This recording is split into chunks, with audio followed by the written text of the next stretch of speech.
அனைவருக்கும் pre education YouTube சேனலின் இந்நேர வணக்கங்கள்.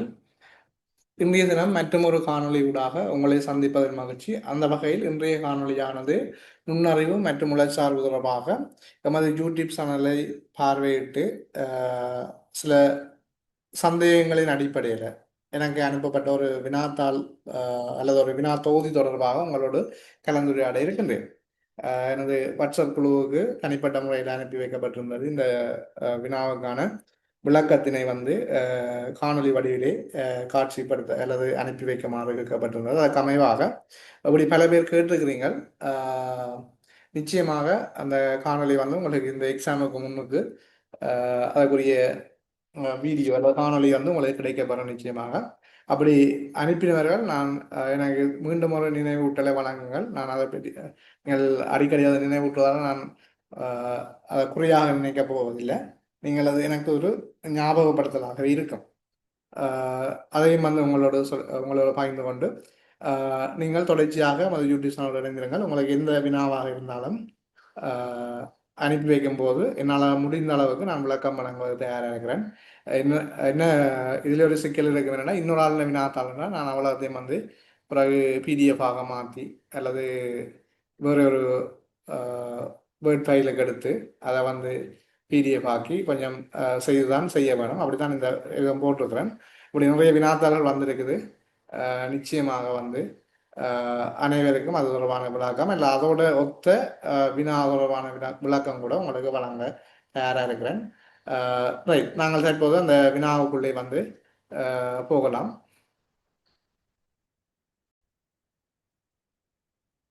இதுதான் எனக்கு பகிரப்பட்ட வினாத்தால். வினாவை நான் உங்களுக்கு திரையில காட்சிப்படுத்தியிருக்கிறேன். அதில் பாருங்க, தேசிய கல்விய கல்லூரிகளின் பல்வேறு பாடநெறிகளுக்கு விநியோகிப்பதற்காக விண்ணப்பித்த விண்ணப்பக்காரர்களிடையே எழுமாறாக தேர்ந்தெடுக்கப்பட்ட 300 பேர் பற்றிய பின்வரும் தகவல்கள் சேகரிக்கப்பட்டுள்ளன.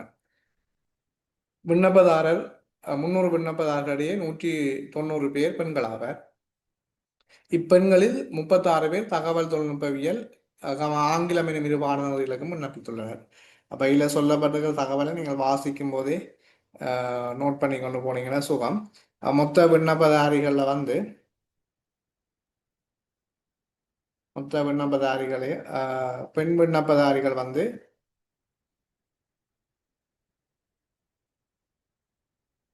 எங்களுக்கு தரப்பட்டிருக்கிற தகவலின்படி மொத்த விண்ணப்பதாரிகள் 300 பேர். அதில் பெண் 190.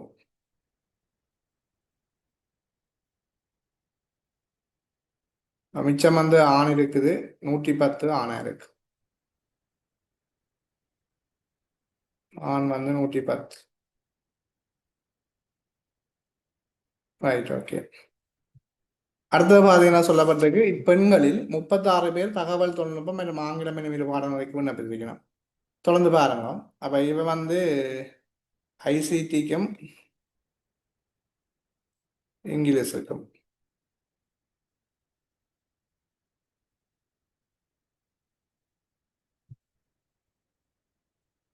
ஐசிடியும் இங்கிலீஷுக்கும் விண்ணப்பித்த பெண்கள்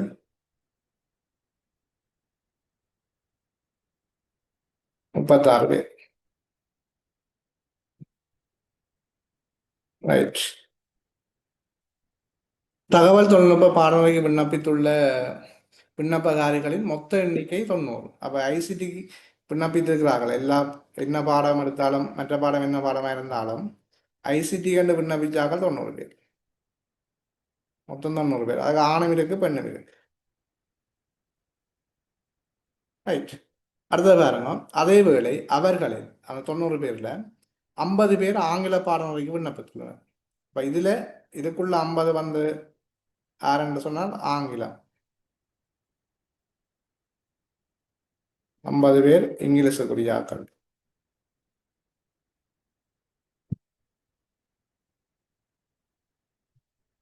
ரைட், ஓகே. இந்த 90 பேர்ல 50 பேர் இங்கிலீஷுக்கு விண்ணப்பித்தார்கள். ஆங்கில பாடநெறிக்கு விண்ணப்பித்துள்ள தகவல் தொழில்நுட்பவியல் பாடநெறிக்கு விண்ணப்பிக்காத பெண்களின் எண்ணிக்கை 14 பேர். அப்ப 14 பேர் வந்து தகவல் தொழில்நுட்பத்துக்கு விண்ணப்பிக்காமல் ஆங்கிலத்துக்கு மட்டும் போட்டிருக்கணும். அப்போ இங்கிலீஷில் 14 பேர். இது பெண்களா? பெண்கள்ல. ரைட். அடுத்தது ஆங்கில பாடமுறைக்கு விண்ணப்பித்தவர்களிடையே 2/3 பெண்களாவர். அப்போ ஆங்கில பாடமுறையில் விண்ணப்பித்த ஆக்கள்ல 2/3 வந்து பெண்களாக இருக்கு. தகவல் தொழில்நுட்பவியல் பாடமுறைக்கு விண்ணப்பித்தவர்கள் 60% ஆக்கள் பெண்கள். அப்போ 90ல் 60% வந்து 54. அப்போ மொத்தம் 54ல்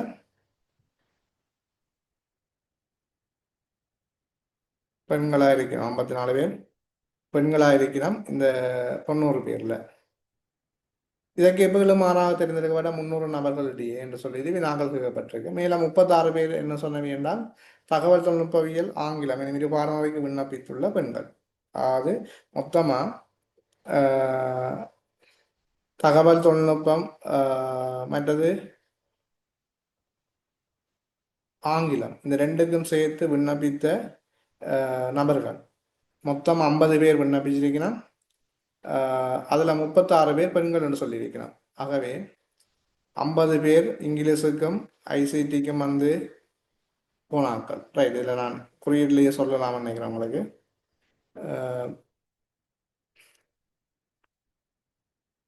இங்கிலீஷும் ஐசிடியும் சேர்த்து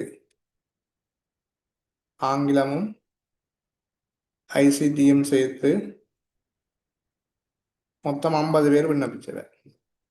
அந்த 50 பேர்ல 36 பேர் பெண்கள் போனா மிச்சம் 14 பேர் ஆண்கள். ஆங்கிலத்துக்கும் தகவல் தொழில்நுட்பத்தை விண்ணப்பிச்ச ஆண்கள் வந்து 14 பேர். அப்போ முதலாக கேள்வி, தகவல் தொழில்நுட்பம் ஆங்கிலம் ஆகிய இரு பாடநெறிகளுக்கும் விண்ணப்பித்த ஆண்களின் எண்ணிக்கை யாது? அப்போ அது வந்து 14 அப்படியாக இருக்கு. ரைட். அடுத்த கேள்வி பாரு, ஆங்கில பாடநெறிக்கு விண்ணப்பித்த மொத்த எண்ணிக்கை யாது? ஆங்கில அதேபோல அவர்களில் 50 பேர்ல ஆங்கில பாடநெறிக்கு விண்ணப்பித்த வாக்கள் 50 பேர். இந்த பெண்கள்ல வந்து தகவல் தொழில்நுட்பத்தில் மொத்த எண்ணிக்கை 90 பேர் ஆகும். அதேவேளை அவர்களில் 50 பேர் ஆங்கில பாடமுறைக்கு விண்ணப்பித்தனர். ஆங்கில பாடமுறைக்கு விண்ணப்பித்துள்ள தகவல் தொழில்நுட்பவியல் பாடமுறைக்கு விண்ணப்பிக்காத பெண்கள் 14 பேர். ஆங்கில பாடமுறைக்கு விண்ணப்பித்தார்கள் 2/3 பகுதியினர் பெண்களாகும் சொல்லியிருக்கு. ரைட். தகவல் தொழில்நுட்பவியல் பாடமுறைக்கு விண்ணப்பித்தோர் 60% பெண்களாகும். அப்போ மொத்தமா தகவல் தொழில்நுட்ப பாடமுறைக்கு மட்டும் விண்ணப்பித்தார்கள்னு சொல்லி எடுத்தீங்கன்னா இதில் 90 பேர்ல 60% பெண்கள். ஆண்களின் தகவல் தெரியல என்ன இதுல. பார்ப்போம். ஓகே.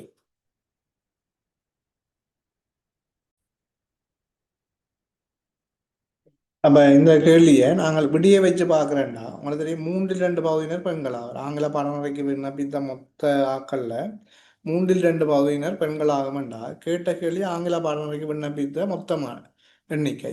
அப்போ 3ஆல் பிரிவர்ற ஒரு இலக்கம் தான் இருக்க வேணும். 50 பெறாது, 64 பெறாது. அப்போ 75 வரப்போகுது, 90 வரப்போகுது. ரைட். அப்போ இதில் எங்களுக்கு பெண்களின் எண்ணிக்கை காணலாம் நேரடியாக. பெண்களின் எண்ணிக்கையை வந்து காணலாம் பாருங்க. 36 இந்த மேலே சொல்லப்பட்டிருக்கிற இந்த தகவல்ல 190 பெண்கள்ல 36 பெண்கள் வந்து தகவல் தொழில்நுட்பம் ஐசிடி ரெண்டுக்குமே விண்ணப்பிச்சிருக்கிறேன். இப்போ 36 கேர்ள்ஸ் வந்து பெண்கள்ல 36 பேர் ரெண்டுக்கும் சேர்த்து விண்ணப்பிச்சார்கள். அதுல தகவல் தொழில்நுட்ப பாடநெறிக்கு விண்ணப்பிக்காத எண்ணிக்கை என்றால் அவை ஆங்கிலத்துக்கு ஆங்கில பாடநெறிக்கு விண்ணப்பித்திருக்கிறேன், தகவல் தொழில்நுட்பத்துக்கு விண்ணப்பிக்கல. ஆகவே ஆங்கில பாடத்துக்கு மட்டும் விண்ணப்பிச்ச கேர்ள்ஸ் வந்து வந்து 14 பேர். கேர்ள்ஸ் வந்து 14 பேர். அப்போ மொத்தமா ஆங்கிலத்துக்கு விண்ணப்பிச்ச பெண்கள் வந்து 50 பேர். அப்போ ஆங்கிலத்துக்கு விண்ணப்பிச்ச பெண்கள் 50 பேர் என்றால் இது வந்து 2/3 பகுதி தான் 50. அப்போ 50 2 பகுதி என்றால் ரைட். அப்போ 3 பகுதி எவ்வளோன்னு பார்த்தீங்கன்னா 50 கீழ் 2 தர 3. அப்போ 25 3 பகுதி வரப்போகுது. 25 தர 3 75. அப்போ ஆங்கில பாடநெறிக்கு விண்ணப்பித்த மொத்த எண்ணிக்கை வந்து 75 மாணவர்கள். விளங்கியிருக்கும்னு நினைக்கிறேன். அடுத்த பாருங்க, அதில் திரும்ப சொல்கிறோம் பாருங்கன்னா, இப்போ ஆங்கில பாடநெறிக்கு விண்ணப்பித்த மொத்த பெண்களை கண்டுபிடிப்போம். அதை எப்படி காண்றோம்னா, 190 பெண்களில் 36 பேர் தகவல் தொழில்நுட்பம் ஆங்கிலத்துக்கு விண்ணப்பிச்சிருக்கிறோம். ஆங்கிலத்துக்கு மட்டும் விண்ணப்பிச்ச 14 பேர் இருக்கணும். அப்போ மொத்தமாக ஆங்கிலத்துக்கு விண்ணப்பித்த பெண்கள் வந்து 50 பேர். 36 14 50 பேர். மற்ற அகலத்துக்குள்ள பேர் இல்லை. அதான அவை வந்து 2/3 பகுதி பெண்களாம். ஆங்கிலத்தில் விண்ணப்பிச்ச மொத்த ஆக்கள்ல 2/3 பெண்கள். அப்போ 2/3 பேர் தான் 50 பேருண்டா. 3/3 பகுதி வந்து 75 இருக்கு. சரியான ரைட், ஓகே. அடுத்த வினாவை பாருங்க. தகவல் தொழில்நுட்பவியல் பாடநெறிக்கு விண்ணப்பித்த ஆங்கில பாடநெறிக்கு விண்ணப்பிக்காத பெண்களின் எண்ணிக்கை யார்? அப்ப இதை பார்ப்போம். இதுல தகவல் தொழில்நுட்பவியல் பாடநெறிக்கு விண்ணப்பித்திருக்க வேணும், ஆங்கில பாடநெறிக்கு விண்ணப்பிக்காத பெண்கள் யாருன்னு கேட்டிருக்கு. அதுல பாருங்க, மொத்தமா தகவல் தொழில்நுட்பவியல் பாடநெறிக்கு விண்ணப்பித்தோர் வந்து 60% பெண்கள் ஆவர். அப்ப தகவல் தொழில்நுட்பத்துக்கு 90 பேர் இல்லை விண்ணப்பிச்சவ. இப்ப 90 பேர் விண்ணப்பிச்சால் தகவல் தொழில்நுட்பத்துக்கு 90 பேர் விண்ணப்பிச்சவ, அதுல வந்து 60 பேர், 100 மேல் 60, ஆகவே 54 பேர் வந்து பெண்கள். அப்ப 54 பெண்கள் இருந்தவ, அந்த 54 பெண்கள்ல ஐசிடியும் ஆங்கிலமும் சேர்ந்து விண்ணப்பிச்சாக்கள் இங்க மேலே இருக்கு பாருங்க. இப்பெண்களில் 36 பேர் தகவல் தொழில்நுட்பம் ஆங்கிலம். அப்ப 54 பேர்ல தகவல் தொழில்நுட்பத்துக்கும் ஆங்கிலத்துக்கும் வந்து 36 பேர் சேர்ந்து விண்ணப்பிச்சிருக்கான். அப்ப ஆங்கிலம் இல்லாமல் ஐசிடிக்கு மட்டும் விண்ணப்பிச்சாக 18 பேர் பாருங்க. மொத்தமா ஆங்கிலமும் ஐசிடியும் சேர்த்து விண்ணப்பிச்ச எல்லா பெண்களையும் சேர்ந்து பார்த்தீங்கன்னா 54 பேர் இருக்கு. 60% ஆட்கள் இருக்கிறான். அடுத்தது அந்த 54 பேர்ல 36 பேர் ஆங்கிலம் ஐசிடியும் படிக்கணும் விண்ணப்பிச்சிருக்கிறான். மிச்சம் 18 பேர் வந்து ஐசிடி மட்டும் விண்ணப்பிச்சார்கள் 18 பேர். ஆகவே மூன்றாவது கேள்விக்குரிய விட வந்து 18 இருக்கலாம். ரைட், அடுத்தது போவோம். நாலாவது கேள்வி, தகவல் தொழில்நுட்பவியல் ஆங்கிலம் ஆகிய இரு பாடநெறிகளில் ஒன்றுக்கேனும் விண்ணப்பிக்காத பெண்களின் எண்ணிக்கை யாது? அப்ப இவ என்னண்டா, தகவல் தொழில்நுட்பம் ஆங்கிலம் இந்த ரெண்டுல ஒன்றுக்குமே விண்ணப்பிக்காத பெண்களின் எண்ணிக்கை யாருன்னு கேட்டவன். இதெல்லாம் உங்கள்கிட்ட இருக்கும். திரும்ப திரும்ப நீங்க வீடியோ பார்க்கும் போது தெளிவாக விளங்கும். ரைட், இதுல வெங்கட கேட்டிருக்கிறது தகவல் தொழில்நுட்பம் ஆங்கிலம் 2 பாடநெறிக்கு விண்ணப்பிக்காத பெண்களின் எண்ணிக்கை யார்? பயில பாருங்க, நாலாவது நாவில மொத்த பெண் வந்து 190. மொத்த பெண்கள் வந்து 190 பேர். இப்போ பெண்கள் வந்து மொத்தம் 190 பேர் இருக்கணும். அந்த 190 பேர்ல ஐசிடிக்கு மட்டும் விண்ணப்பித்தாக்களும் 2க்கு விண்ணப்பித்தாக்களும் ஆங்கிலத்துக்கு விண்ணப்பித்தாக்களும் இருக்கிறது. பாருங்க, இதுல ஏற்கனவே தெரியும் உங்களுக்கு, ஐசிடிக்கு மட்டும் விண்ணப்பிச்சாக நாங்கள் இப்ப கண்ட நாங்கள் 18 பேர்.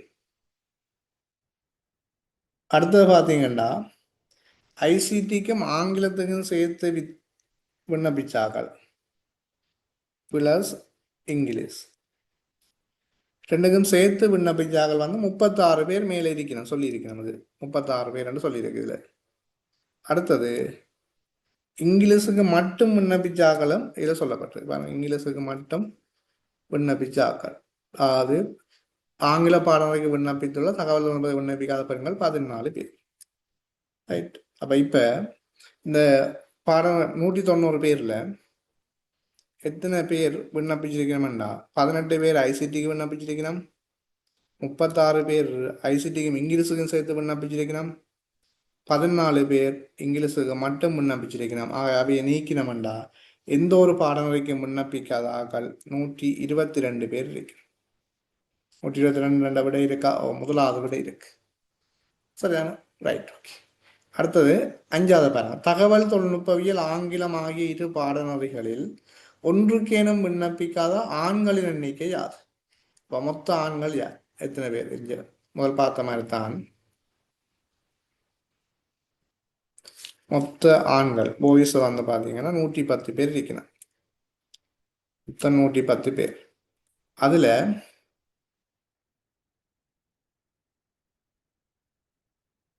மொத்தமா ஆங்கிலம் படிக்கிறார்கள் 75 பேர். அதை கண்டுபிடிச்சாங்க. அப்ப இங்கிலீஷ்ல மொத்தம் படிக்கிறார்கள் 75 பேர். அதுல பெண்கள் எத்தனை பேர் என்று சொன்னால் 50 பேர். அதாவது 2/3 பகுதி பெண்கள், 50 பேர் 2/3. ஆகவே 25 பாய்ஸ் இருக்கிறாங்க அதுல. அப்ப 2/3 பகுதி கேர்ள்ஸ், பெண்கள் வந்து 2/3 பகுதி படிக்கணும். சரிதானே? அதுல 3/2 பகுதி போனா பாய்ஸ் வந்து 25 பேர் இருக்கிறாங்க இங்கிலீஷ் படிக்கிறார்கள். ரைட். அடுத்த பாத்தீங்கன்னா ஐசிடிக்கு விண்ணப்பித்த மொத்த ஆண்களின் எண்ணிக்கை நாங்கள் ஏற்கனவே கண்டாங்க. அதாவது அந்த 90 பேர்ல 60% ஆட்கள் பெண்கள் என்று சொன்னவை. அப்ப மிச்சம் பாய்ஸ். அப்ப மிச்சம் வந்து பாத்தீங்கன்னா ஐசிடி பாய்ஸ் பாத்தீங்கன்னா அந்த ஐசிடிக்கு பாய்ஸ் வந்து பாத்தீங்கன்னா வேண்ட 60% ஆக்கள் அங்கே போனால் 40% ஆக்கள் பாய்ஸாக இருப்பாங்க. ஆகவே 36 பேர். அடுத்தது இரண்டுக்கும் சேர்த்து விண்ணப்பித்தது நாங்கள் முதலாவது கேள்வியில கண்டுபிடிச்சு நாங்கள் ஐசிடிக்கும் இங்கிலீஷுக்கும் வந்தாக்கள் விண்ணப்பிச்சாக்கள் 14 பேர். ரைட். அப்ப இவ்வளவு பேரும் வந்து ஆண்கள் வந்து விண்ணப்பிச்சிருக்கிறாங்க. அப்ப இந்த 110 பேர்ல 25 பேர் இங்கிலீஷுக்கு விண்ணப்பிச்சாக்கள், ஐசிடிக்கு 36 பேர் விண்ணப்பிச்சிருக்காங்க, ரெண்டுக்கும் சேர்த்து 14 பேர் விண்ணப்பிச்சிருக்கிறாங்க. அப்ப மொத்தம் பார்த்தீங்கன்னா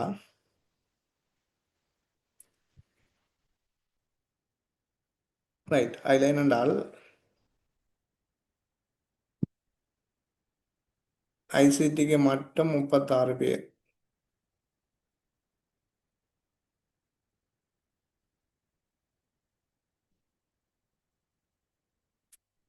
ஓகே. அதில் வந்து பாருங்க என்னண்டா மொத்தமாக விண்ணப்பிச்ச ஆங்கிலத்தில் 25 பேர். அப்போ ஆங்கிலமும் இதில் 14 பேர் ஆங்கிலமும் ஐசிடியும் சேர்த்து விண்ணப்பிச்சிருக்கிறேன். பையில் பாருங்க 25லையும் 14 பேர் இருக்கிறாங்க, 36க்குள்ளேயும் 14 பேர் இருக்கிறாங்க. அது ஒரு கவனிக்கவனிங்க. ரைட்.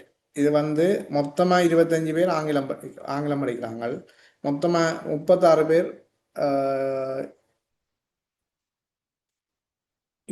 ஐசிடி படிக்கிறாங்க. ஓய்ஸில் மொத்தமாக 36 பேர் ஐசிடி படிக்கிறாங்க. அப்போ ரெண்டையும் சேர்த்து படிக்கிறாங்க 14 பேர். அப்போ 36லேருந்து 16 போனால் ஐசிடி மட்டும் படிக்கிறார்கள். ஐசிடி மட்டும் யாருன்னு பார்த்தீங்கன்னா ஐசிடி மட்டும்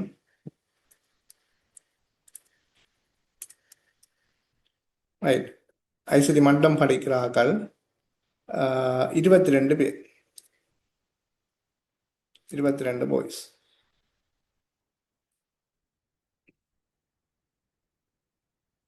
ரைட். அதே மாதிரி இங்கிலீஷ் மட்டும் படிக்கிறார்கள் 25 பேர். இங்கிலீஷ் விண்ணப்பிச்சா இதில் 14 பேர் ரெண்டும் சேர்ந்து படிக்கிறபடி அவையை நீக்கி விட்டோம்னா இங்கிலீஷ் மட்டும் படிக்கிறார்கள் வந்து 11 பேர். ஓகே. ரெண்டும் சேர்ந்து படிக்கிறார்கள், அது ஏற்கனவே சொல்லியிருந்தான் ஐசிடியும் இங்கிலீஷும் சேர்ந்து அதை கண்டிருந்தோம் நாங்கள். ரெண்டும் சேர்ந்து படிக்கிறார்கள் 14 பேர். சரிதானே? ரைட். இப்போ நாங்கள் பார்த்தீங்கன்னா ஆண்களில் மொத்தமாக ஏதாவது ஒரு கோர்ஸுக்காவது விண்ணப்பிச்சாக்கள் 22 பேர், 11 பேர், 14 பேர். அப்போ மொத்தமாக வந்து பார்த்தீங்கன்னா 33 30 47 பேர் ஏதாவது ஒரு கற்கனறைக்கு விண்ணப்பிச்சிருக்கிறான். ஆகவே 110 பேர்ல 47 பேர் ஏதாவது ஒரு கற்கனறைக்கு விண்ணப்பிச்சபடியால் அதில் 63 பேர் ரைட் எந்த கற்கனறைக்கும் விண்ணப்பிக்காத ஆண்கள்னு சொல்லும். அப்ப ஒன்று தகவல் தொழில்நுட்பம் ஆங்கிலம் ஆகிய இரண்டு கற்கனரில் ஏதாவது ஒன்றுக்காக விண்ணப்பிக்காத ஆண்கள் 63 பேர். நான் நினைக்கிறேன் இந்த வினா வந்து உங்களுக்கு தெளிவாக இருக்கும்னு நினைக்கிறேன், விளங்கி இருக்கும்னு நினைக்கிறேன். ரைட் இது ஏதாவது குறைகள் இருக்குமா இருந்தால் நீங்கள் கமெண்ட்ஸில் சொல்லுங்கள். அதில் வாட்ஸ்அப்பில் வந்து வாய்ஸ் மெசேஜ் விட வந்தீங்கன்னா எனக்கும் விளக்கம் அளிக்கிறதுக்கு ஈஸியாக இருக்கும். ரைட் தொடர்ந்து இணைந்திருங்கள் நமது யூடியூப் சேனலோட. நீங்கள் அதிகமாக வந்து இந்த யூடியூப் சேனலில் பண்ணுறதனூடாகத்தான் எங்களுடைய யூடியூப் சேனல் மேலும் மேலும் வளர்வதற்கான வாய்ப்பாக இருக்கும். நீங்கள் அந்த செயற்பாட்டுக்கு மிகவும் உறுதுணையாக இருப்பீங்க நம்புகிறேன். தொடர்ந்து இணைந்திருங்கள். நன்றி, வணக்கம்.